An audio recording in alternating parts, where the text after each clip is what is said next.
நம்முடைய தியானத்திற்காக நீதிமொழிகள் 22ஆம் அதிகாரம் 4ஆம் வசனம்.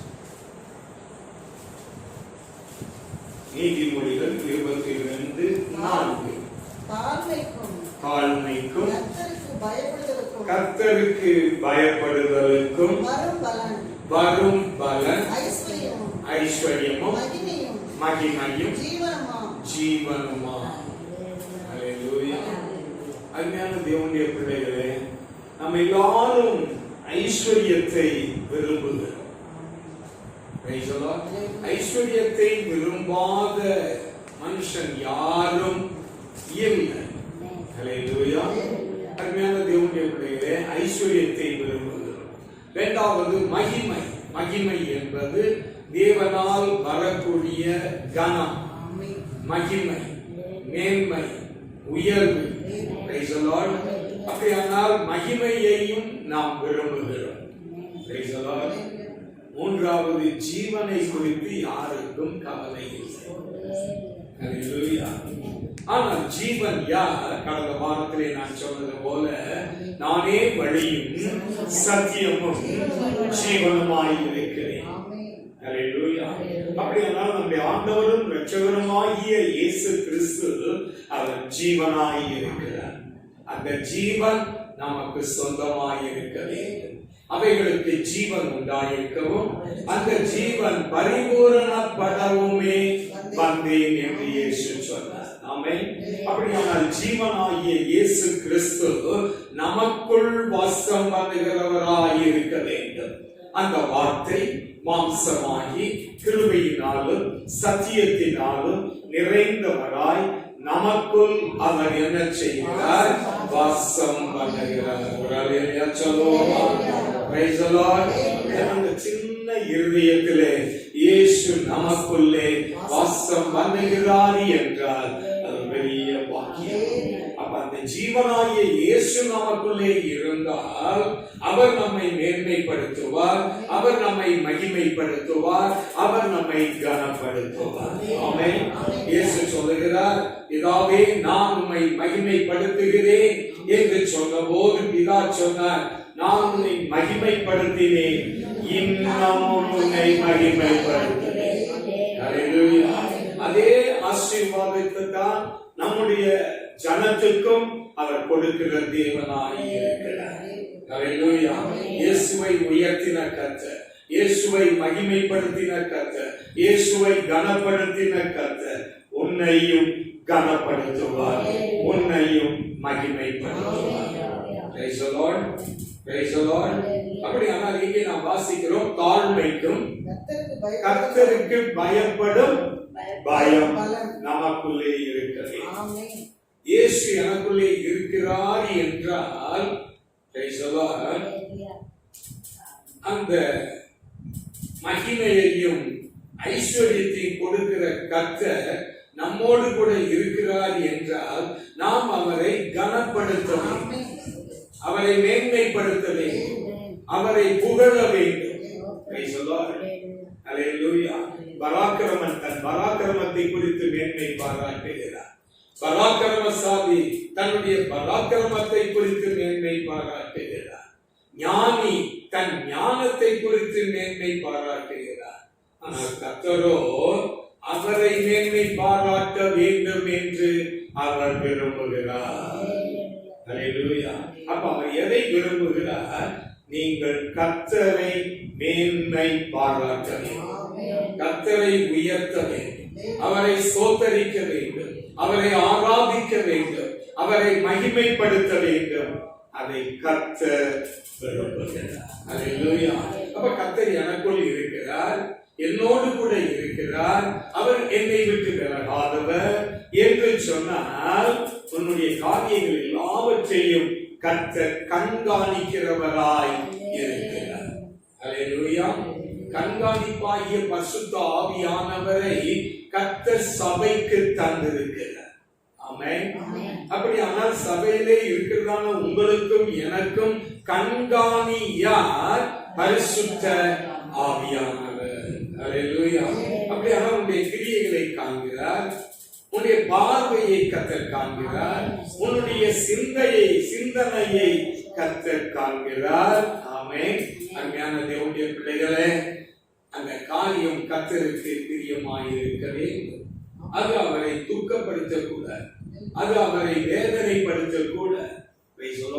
அப்படியானால் இங்கே நாம் பார்க்கிற போது தேவனுக்கு பயப்படுகிற பயம் நம்முடைய வாழ்க்கையிலே இருக்குமானால் நம்முடைய கிரியைகள் யாவும் கர்த்தருக்கு பரிசுத்தம் என்று சொல்லத்தக்கதாக நம்முடைய ஜீவியம் இருக்கும். ஆமென். ஒரு மனுஷனை குறித்து உங்களுக்கு நான் நினைவுபடுத்துகிறேன். யோபின் புத்தகம் 1ஆம் அதிகாரம் 8ஆம் வசனத்தில் இருந்து நாம் வாசிக்கும் போது, யோபின் புத்தகம் 1ஆம் அதிகாரம் 8ஆம் வசனம்.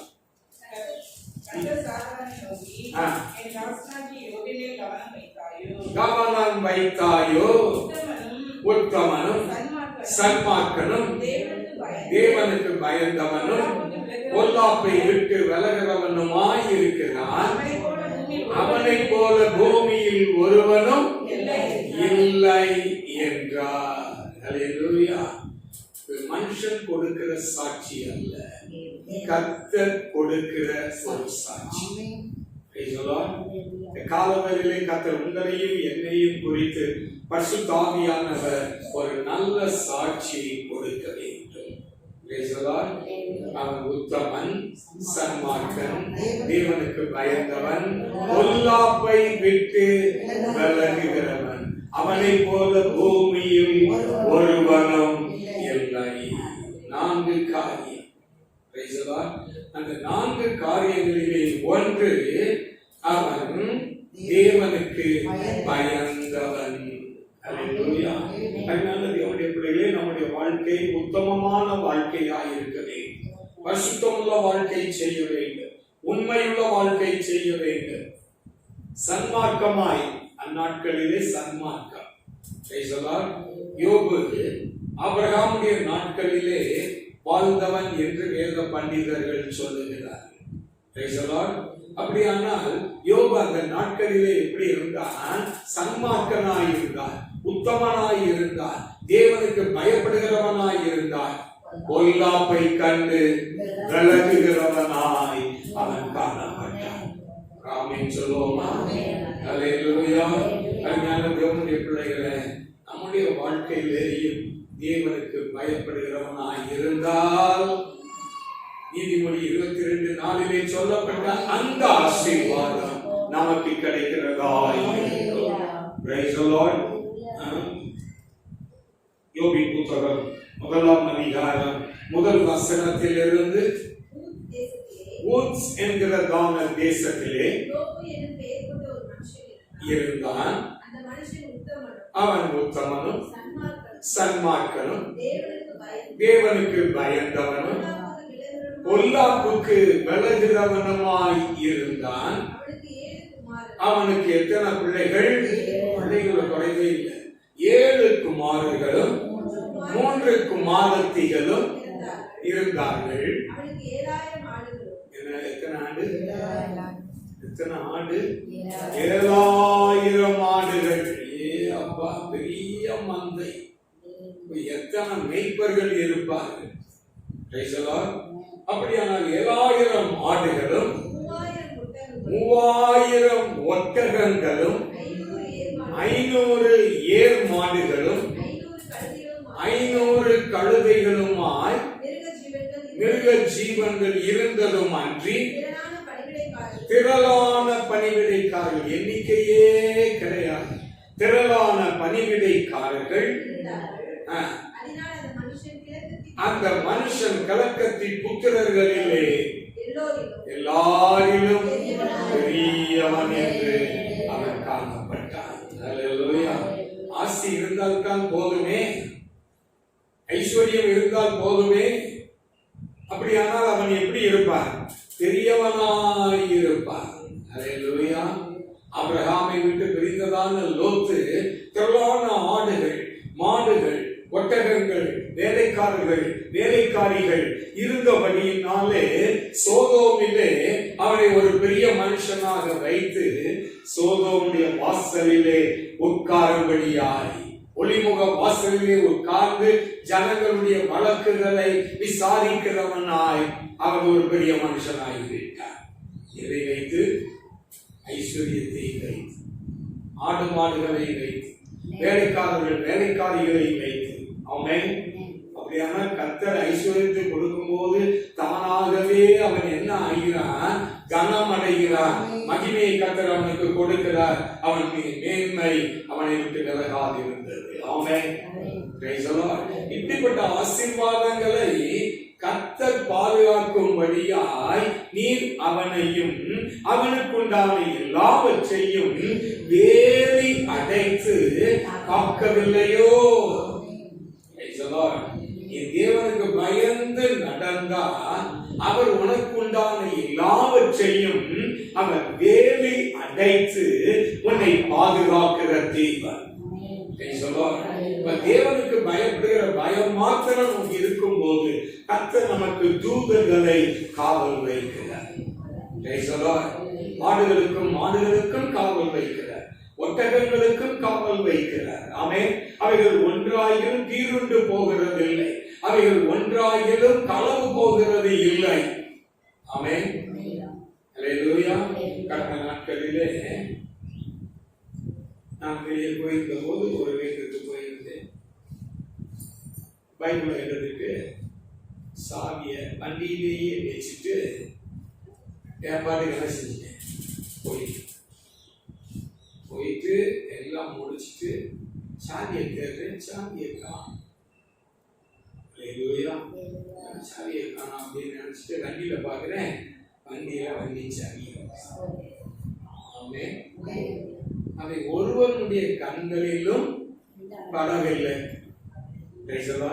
பட்டா என்ன ஆகும்? அந்த சாவியை எடுத்து அவனே வண்டியில போட்டு அவன் வண்டியை கொண்டு போயிருக்கான். களவு போயிடும், திருடு போயிடும்.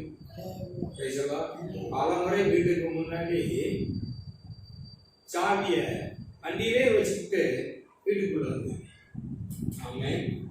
ஆனா நம்முடைய உடைமைகளை கர்த்தர் என்ன செய்கிறார்? ஆனா நமக்கு கவனம் தேவை. கவனம் இல்லாத வாழ்க்கை இருக்கக்கூடாது. கவனம் இல்லாத வாழ்க்கை செய்தால் களவு போகத்தான் செய்யும். ஆனாலும் நாம் ஜாக்கிரதையாக இருக்க வேண்டும், விழித்து இருக்க வேண்டும். நமக்கு ஒரு பழக்க வழக்கம் இருக்க வேண்டும். எதை வைக்கிறோமோ அதை எடுக்கணும், பத்திரமா வைக்கணும். எடுத்த இடத்துல வைக்கணும், வச்ச இடத்துல எடுக்கணும். ஆமென். அல்லேலூயா. அப்ப யோபையும் யோபுக்குண்டான எல்லாவற்றையும் கர்த்தர் வேலி அடைத்து காத்து கொண்டார். அவனுடைய சம்பத்து பூமியிலே பெருகிற்று. அவனுடைய ஆசீர்வாதம் உலகமெங்கும் காணப்பட்டது. அல்லேலூயா. எல்லாருடைய கண்களும் யோபை காணத்தக்கதாக கர்த்தர் ஆசீர்வதித்தார். ஆமென். அவருடைய பிள்ளைகள் 3 பிள்ளைகளும் அந்த நாட்களிலே அழகுள்ளவர்களாய் இருந்தார்கள், சௌந்தரியம் உள்ளவர்களாய் இருந்தார்கள், பேர் பெற்றவர்களாய் காணப்பட்டார்கள். ஆமென். அவரை தொழுது கொள்ளுகிற யாவருக்கும் அவர் ஐஸ்வர்ய சம்பன்னராய் இருக்கிறார். விருந்து நடந்தா என் பிள்ளைகள் ஒருவேளை பாவம் செய்திருப்பார்களோ என்று நினைத்து தன் பிள்ளைகளை வரவழைத்து அவர்களை பரிசுத்தம் பண்ணி அவர்களுக்காக பலி செலுத்தி அவர்களை பரிசுத்தம் படுத்துவார். ஆமென். என் பிள்ளைகள் பாவம் செய்ய கூடாது, பாவத்திற்கு அவர்கள் என்ன செய்யணும்? விலகி இருக்கணும் அப்படின்னு சொல்லி பிள்ளைகளை குறித்து பெற்றோர்கள் மிக கவனமாய் இருக்க வேண்டும் என்று இந்த யோபின் சரித்திரம் நமக்கு காட்டுகிறது. நம்முடைய பிள்ளைகளை குறித்து நமக்கு கரிசனை உண்டா? கரிசனை உண்டா? பிள்ளைகளை கண்டிக்க வேண்டும். பிறப்பை கையாளாதவன் தன் பிள்ளையை பகைக்கிறார். இன்னொரு வசனம், பிள்ளையை கண்டிக்காதவன் நரகத்துக்கு ஏதுவாய் காணப்படுகிறார். பிறப்பை என்ன செய்யணும்? கையாளணும். அங்க 40 வயசு ஆனதுக்கு அப்புறம் கரம்ப கையாள முடியாது. ஆமென். அவர்களுக்கு புத்தி சொல்ல வேண்டும், அவர்களை வழி நடத்த வேண்டும். அப்படியானால் இங்கே நாம் பார்க்கிறப்போ அவர்கள் பெரியவர்களாய் இருந்த போதிலும் ஒருவேளை என் பிள்ளைகள் பாவம் செய்திருப்பார்களோ என்று அவர்களை வரவழைத்து அவர்களை சுத்திகரித்து அவர்களுக்காக கர்த்தருடைய சமூகத்திலே பலி செலுத்துகிறவனாய் காணப்பட்டார். ஹல்லேலூயா, ஹல்லேலூயா. ஆனால் வேதத்தில் ஒரு குடும்பத்தை பார்க்கிறோம். ஏலியின் பிள்ளைகள் ஏலியாளின் பிள்ளைகளாய் காணப்பட்டார்கள். ஆசாரியனுடைய பிள்ளைகள் ஆசாரியத்துவத்துக்கு வரவேண்டிய பிள்ளைகள். ஹல்லேலூயா. அவர்கள் திங்கிறதிலும் உடம்பை வளர்க்கிறதிலும் அந்த பிள்ளைகள் காணப்பட்டார். மாத்திரமல்ல, அவர்கள் பாவம் செய்கிறவர்களாய் இருந்தார்கள். அதனால் வேதம் சொல்லுகிறது, ஏலியின் பிள்ளைகள் ஏலியாளின் பிள்ளைகளாய் இருந்தார்கள். ஹல்லேலூயா. கர்த்தருக்கு பயப்படுகிற பயம் அவர்களுக்குள்ளே இல்லை.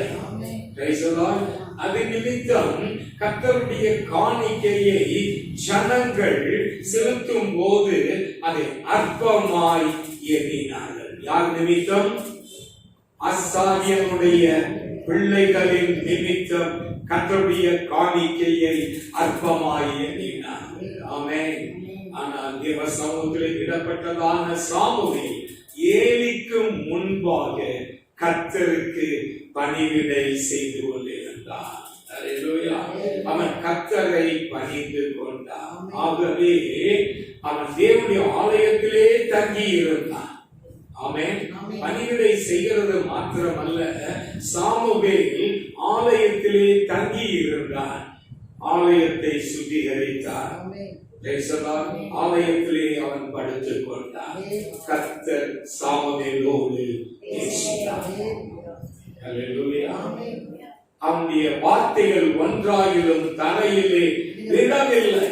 அவன் தான் முதற்கொண்டு பெயர்சபா மட்டும் அவன் கர்த்தருடைய தீர்க்கதரிசி என்று சொல்லத்தக்கதாக கர்த்தர் சாமுவேலை மகிமைப்படுத்தினார். கர்த்தர் அவனை உயர்த்தினார்.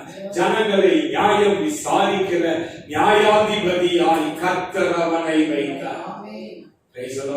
அவனுக்கு 2 விதமான பதவியை கொடுத்தார். ஒன்று தீர்க்கதரிசியாகவும் மற்றொன்று நியாயாதிபதியாகவும் கர்த்தர் சாமுவேலுக்கு 2 பதவியை கர்த்தர் கொடுத்தார். ஆமென். நம்முடைய பிள்ளைகள் தீர்க்கதரிசியாய் வரணுமா? தேசத்துக்கு நீதிபதியாய் கடந்து வரணுமா? ஹல்லேலூயா. அவர்கள் கர்த்தரை தேட வேண்டும், கர்த்தரை பணிந்து கொள்ள வேண்டும், கர்த்தருடைய ஆலயத்தை விரும்ப வேண்டும். தாவீது சொல்லுகிறான், கர்த்தரிடத்தில் ஒன்றை நான் கேட்டேன், அதையே நான் நாடுவேன்.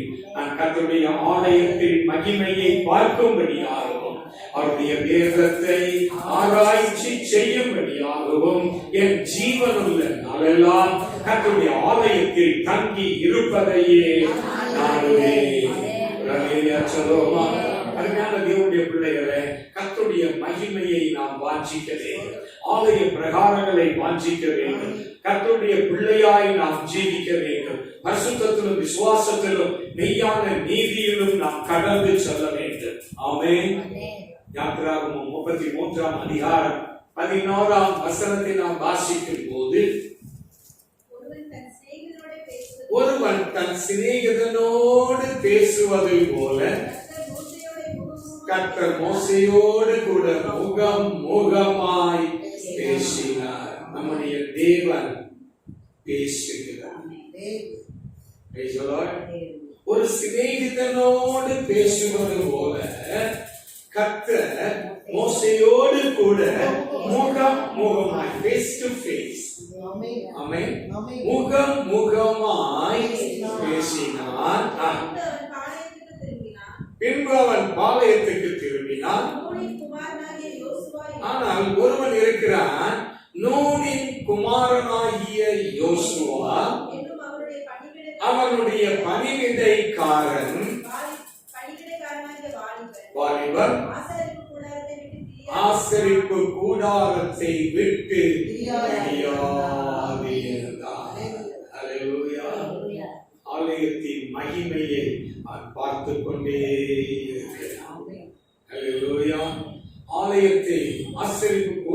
பாவத்தை விட்டு அவன் பிரியாது இருந்தான். பிரியவில்லை. ஆலயத்தை வாஞ்சித்தான், கர்த்தருடைய மகிமையை வாஞ்சித்தான். கர்த்தருடைய மகிமையை பார்க்கும்படியாய் அவன் ஆசரிப்புடாத வாசலிலேயே அவன் தங்கி இருந்தான். ஆமென். ஹல்லேலூயா. அதே போலதான் சாமுவேல் கர்த்தருடைய ஆலயத்திலேயே இருந்தான். கர்த்தருக்கு பணிவிடை செய்தான், கர்த்தரை தொழுது கொண்டான். ஹல்லேலூயா. அவனை கர்த்தர் உயர்த்தினார். ஆமென். உன்னை உயர்த்த வேண்டுமா? நீ மேன்மை அடைய வேண்டுமா? கர்த்தருடைய ஆசீர்வாதத்தை பெற்றுக்கொள்ள வேண்டுமா? தேசத்திலே மக்கள் மத்தியிலே கர்த்தருடைய தலையை உயர்த்த வேண்டுமா? தேவனுக்கு பயப்படுகிற பயம் உன்னுடைய வாழ்க்கையிலே இருக்குமானால் நிச்சயமாய் கர்த்தர் உன்னை மேன்மைப்படுத்துவார். ஹல்லேலூயா. யோசேப்பை குறித்து நாம் பார்க்கிற போது போத்திபாருடைய மனைவி யோசேப்பை கட்டாயப்படுத்தும் போது பாவத்திற்கு அவன் சொல்லுகிறான், கர்த்தருக்கு விரோதமாய் பாவம் செய்வது எப்படி? ஹல்லேலூயா. ஹல்லேலூயா. அவன் கர்த்தருக்காக, என் பரிசுத்தத்திற்காக, தன்னை காத்துக் கொள்ளுகிறதற்காக அவனை விட்டு விலகின போது அவனுக்கு கிடைத்தது சிறைச்சாலை. ஒருவேளை பரிசுத்தத்துக்காக, தேவனுடைய நீதிக்காக, விசுவாசத்துக்காக போராடும் போது சில சோதனைகள், சில பிரச்சனைகள், சில கஷ்ட நஷ்டங்கள் நம்முடைய வாழ்க்கையிலே கடந்து வந்தாலும் அதுவே உன்னுடைய மேன்மைக்கு உயர்வாய் இருக்கும். ஆமென். ஹல்லேலூயா. எனக்கு ஏன் இந்த கஷ்டம், எனக்கு ஏன் இந்த பாடு? ஒருவேளை யோசேப்பு நினைத்திருக்கலாம், நான் பரிசுத்தத்தை காத்துக்கொள்ள வேண்டும், கர்த்தருக்கு விரோதமாய் பாவம் செய்யக்கூடாது என்பதற்காக நான் நின்றதினாலே இப்போது எனக்கு சிறைச்சாலை கடந்து வந்திருக்கிறதே என்று அவன் நினைத்திருக்கலாம். ஆமென். ஹல்லேலூயா. ஆனால் போத்திபாருடைய மனைவியுடைய விருப்பத்துக்கு ஏற்ற பிரகாரம் யோசேப்பு கடந்து போயிருந்தால் இந்த சிறைச்சாலை நமக்கு இல்லாமல் இருந்திருக்குமே என்று ஒருவேளை நினைத்திருக்கலாம். ஆமென். Praise the Lord. அப்படி நினைத்திருந்தால் எகிப்து தேசத்தின் அதிபதியாய் அவன் கடந்து வர முடியாது. ஆமென். எகிப்து தேசத்துக்கு அதிபதியாய் கடந்து வர வேண்டுமானால் சோதனையின் ஊடாய்த்தான் கர்த்தர் நம்மை நடத்துவார், நம்மை பரீட்சித்து பார்ப்பார், நம்மை சோதித்து அறிவார். Price the Lord. ஆபிரகாமை பார்த்து கர்த்தர் சொன்னார், இப்பொழுது நீ தேவனுக்கு பயப்படுகிறவன் என்று நான் அறிந்திருக்கிறேன். சோதனையை வைத்துதான் பொன் நீ எப்படி இருக்கிறாய், உன்னுடைய தரம் என்ன என்று அறிந்து கொள்ளத்தக்கதாகத்தான் கர்த்தர் உன்னை என்ன செய்கிறார்? சோதிக்கிறார். ஆமென். கர்த்தர் ஆபிரகாமை சோதித்தார். ஆமென். சோதித்தலின் பலன் என்ன வருது? கன்க்ளூஷன், இப்பொழுது நீ தேவனுக்கு பயப்படுகிறவன் என்று நான் உன்னை அறிந்திருக்கிறேன். ஹல்லேலூயா. அப்ப தேவனுக்கு பயப்படுகிற பயம் நம்முடைய வாழ்க்கையிலே இருக்குமானால் ஆபிரகாம் எவ்விதமாய் கர்த்தருக்கு கீழ்ப்படிந்தானோ அதே வண்ணமாய் நாமும் கீழ்ப்படியும் போது நாம் தேவனுக்கு பயப்படுகிறவன் என்கிற ஒரு சாட்சியை கர்த்தர் நம்மை குறித்து அவர் சொல்லுவார். ஆமென். கீழ்ப்படிய வேண்டும், தேவனுடைய வார்த்தைக்கு செவி கொடுக்க வேண்டும். Price the Lord. யாக்கோபு எழுதின நிருபம் 1ஆம் அதிகாரம் 21, 22 வசனத்தை வாசிக்கிற போது, நீங்கள் எல்லா விதமான அழுக்கையும் கொடிய துர்க்குணத்தையும் ஒழிக்கணும். என்ன சொல்லுது? அழுக்கையும் கொடிய நற்குணம் எது, துர்க்குணம் எதுங்கிறது நம்ம எல்லாருக்கும் நல்லா தெரியுமே. தூஷணமா பேசுறது, கெட்ட வார்த்தை பேசுறது, இது சரியல்லாத காரியம். ஆமென். அருமையான தேவனுடைய பிள்ளையே, நம்முடைய வார்த்தை மிக கவனமாய் இருக்க வேண்டும். நற்குணம் தான் இருக்கணுமே தவிர துர்க்குணம் நம்முடைய வாழ்க்கையிலே இருக்க வேண்டும்.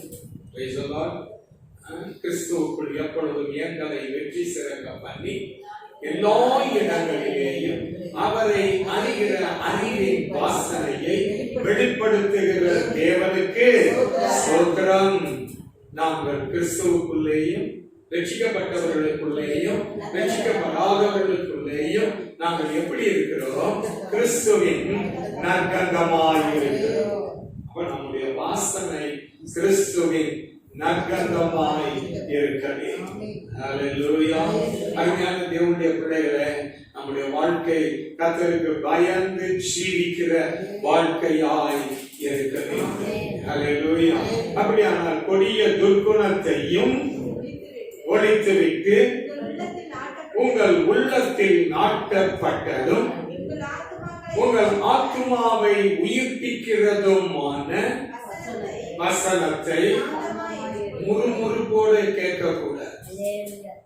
சாங்கமாய் என்ன செய்யணும்? ஏற்றுக்கொள்ளுங்கள். ஆமென். ஏற்றுக்கொண்டு அல்லாமலும் திருவசனத்தை கேட்கிறவர்களாய் மாத்திரம் அல்ல, அதின்படி செய்கிறவர்களாயும் இருங்கள். ஹல்லேலூயா. தேவனுடைய வார்த்தைக்கு நாம் கீழ்ப்படிய வேண்டும், செவி கொடுக்க வேண்டும். வசனத்தின்படி நம்முடைய ஜீவியத்தை நடத்த நாம் பிரயாசப்பட வேண்டும். ஹல்லேலூயா. தேவனுக்கு பயப்படுகிற பயம் நமக்குள்ளே இருக்கிறது. சங்கீதம் 112 சங்கீதம் முதல் வசனத்திலிருந்து 1, 2, 3. அல்லேலூயா.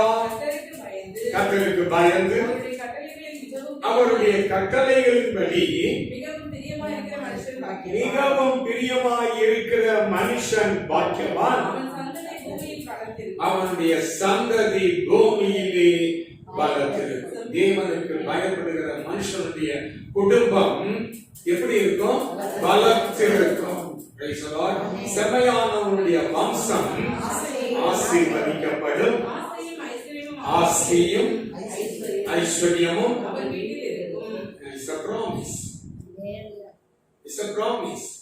தேவனுக்கு பயந்து நடந்தா ஆஸ்தியும் ஐஸ்வர்யமும் அவன் வீட்டில் இருக்கும்.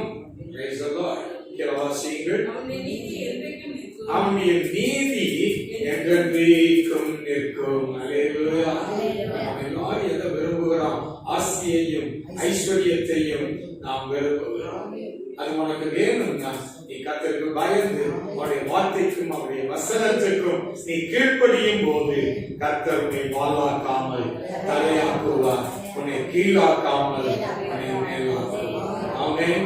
சங்கீதம் 128 1-4 வசனங்கள் முடிய கர்த்தருக்கு பயந்து அவருடைய வழிகளில் நடக்கிறவன் எவனோ அவன் பாக்கியவான். அவன் கைகளின் பிரயாசத்தை, ஆசீர்வாதம் நம்பர் 1, அவன் கைகளின் பிரயாசத்தை சாப்பிடுவான். அல்லேலூயா. நம்ம பிரயாசம் பூரா கையின் பிரயாசம் வட்டிக்கு போகக்கூடாது, ஆஸ்பத்திரிக்கு போகக்கூடாது, வக்கீலுக்கு போகக்கூடாது. நம்ம பணம் வீணாய் விரயமாக கூட காணாமல் போகக்கூடாது, களவு போகக்கூடாது. அப்படியானால் நீ உன் கையின் பிரயாசத்தை நீ சாப்பிடுவாய். உனக்கு என்ன உண்டாகும்? கர்த்தருக்கு நீ பயந்து நடக்கும் போது உனக்கு பாக்கியமும் நன்மையும் உண்டாயிருக்கும். எத்தனை அருமையான ஒரு ஆசீர்வாதம்! எத்தனை பேருக்கு இந்த ஆசீர்வாதம் தேவை? ஹல்லேலூயா. இந்த ஆசீர்வாதம் நமக்கு தேவை என்றால் தேவனுக்கு பயப்படுகிற பயம் நம்முடைய வாழ்க்கையிலே இருக்க வேண்டும். ஹல்லேலூயா. பயம் மாத்திரம் இருந்தால் மாத்திரமல்ல, அவருடைய கற்பனைகளையும் அவருடைய கட்டளைகளையும் நாம் கை கொண்டு நடந்தால் நீ உன் கையின் பிரயாசத்தை சாப்பிடுவாய். உனக்கு பாக்கியமும் நன்மையும் உண்டாயிருக்கும். மனைவி எப்படி இருப்பா? கீழ்ப்படிதல் உள்ள மனைவி, பணிவிடையின் ஆவி உள்ளதான மனைவி. Price the Lord. என்ன சொன்னாலும் சரி என்று சம்மதிக்கக்கூடிய மனைவி. Price the Lord. அதான் கொடியை தூக்கி போட்டாலும் அது அப்படியே இருக்கும். அந்த கொடியை எடுத்து தூக்கி இந்த பக்கம் போட்டாலும் ஏன் நீ இப்படி போடுன்னு கேட்காது, சரி என்று சொல்லும். அப்படின்னா என்ன அர்த்தம்? புருஷனுக்கு கீழ்ப்படுகிற, அன்பு செலுத்துகிற, கனி கொடுக்கிற கொடி. ஆமென். கொடினா என்ன செய்யணும்? கொடினா என்ன செய்யணும்? நானே மெய்யான திராட்சை செடி, நீங்கள் கொடிகள். ஆமென். அப்படியானால் நல்ல கனி கொடுக்கிற கொடி எல்லாம் அவர் சுத்தம் பண்ணுவார். கனி கொடாத கொடி எல்லாம் அவர் அறுத்து போடுவார். அதே தான் இங்க நாம் வாசிக்கிறோம். உன் மனைவி நீட்டோரங்களில் இருக்கிற கனி தரும் திராட்சை கொடியை போல. என்ன கனி? என்ன கனி? பிள்ளைகள் கர்த்தரால் வரும் சுதந்திரம், கர்ப்பத்தின் கனிகள் அவரால் கிடைக்கும். சந்ததி யார் மூலமாத்தான் பெருகணும்? மனைவியின் மூலமாகத்தான் பெருகணும்.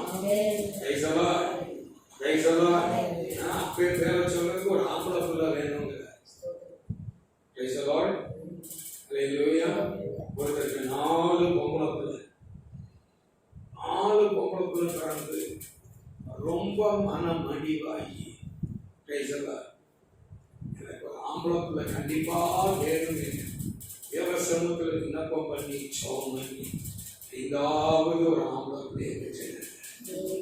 அவருக்கு இருந்த சந்தோஷம். ஏனென்றால் எனக்கு பின் ஒருவன் என்ன செய்யணும்? இந்த ஊழியத்திற்கு வர வேண்டும், ஊழியத்தை செய்ய வேண்டும் என்று விரும்பி தேவ சமூகத்தில் போராடி அவர் மேற்கொண்டார். அவர் 5வது ஆம்பளை பெற்றார். ஆமென். அகப்பேர் பேர் சொல்றதுக்கு இல்ல, ஊழியத்தை தொடர்ந்து செய்கிறது. ஆமென். கர்த்தர் ஆண் பிள்ளையை கொடுத்தார் என்றால் அவர்கள் ஊழியம் செய்யும். ஏலியின் பிள்ளைகளை போல பாவம் செய்யக்கூடாது. அவர்கள் பெருந்தீனிக்காரர்கள். எங்களுக்கு போகதான் உங்களுக்கு மிச்சம் அப்படின்னு சொல்லி 3 கூறுள்ள ஆயுதங்களை எடுத்து அங்க கொப்பரையிலே அங்க குத்துவார்கள். அங்க எவ்வளவு இறைச்சி வருதோ அவ்வளவு எடுத்துட்டு போயிருவார். யாருடைய பிள்ளைகள்? ஏலியின் பிள்ளைகள், ஆசாரியனின் பிள்ளைகள். ஆமென். நம்ம பிள்ளைகள் அப்படி அல்ல, கனிதரும் திராட்சை கொடியை போல இருப்பார். அவருடைய பிள்ளைகள் பந்தியை சுற்றிலும் ஒலிவ மரக்கன்றுகளை போல் இருப்பார்கள். அடுத்த வார்த்தை 4ஆம் வசனம். இதோ கர்த்தருக்கு பயப்படுகிற மனுஷன் இவ்விதமாய் ஆசீர்வதிக்கப்படுவான். ஆமென். யாருக்கு பயப்படுகிறவன்? புருஷன் கர்த்தருக்கு பயந்து ஜீவிக்கும் போது அவனுடைய பிள்ளைகளும் அவனுடைய குடும்பமும் அவனுடைய மனைவியும் ஆசீர்வதிக்கப்படுவார்கள். கர்த்தர் இந்த வார்த்தைகளை ஆசீர்வதிப்பார். நாம் எல்லாரும் செபிப்போம். ஹல்லேலூயா, ஹல்லேலூயா, ஹல்லேலூயா. நல்ல பிதாவே, நல்ல காலை வேலைக்காக நாங்கள் உங்களை சோதனைக்கிறோம்.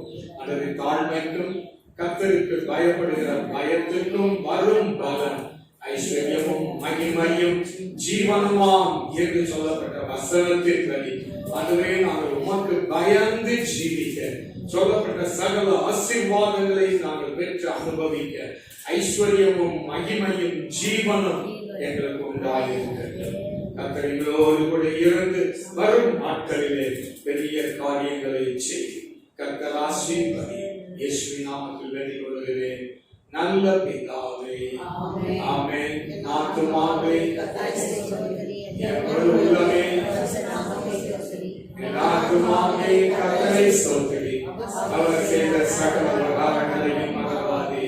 ஆமென். நம்முடைய கர்த்தராகிய இயேசு கிறிஸ்துவின் கிருபை, பிதாவாகிய தேவனுடைய அன்பும் பரிசுத்தாவியானவருடைய ஐக்கியமும் சமாதானமும் ஆசீர்வாதமும் இப்பொழுதும் எப்பொழுதும் மாறாமல் இருக்கிறது. ஆமென். அல்லேலூயா.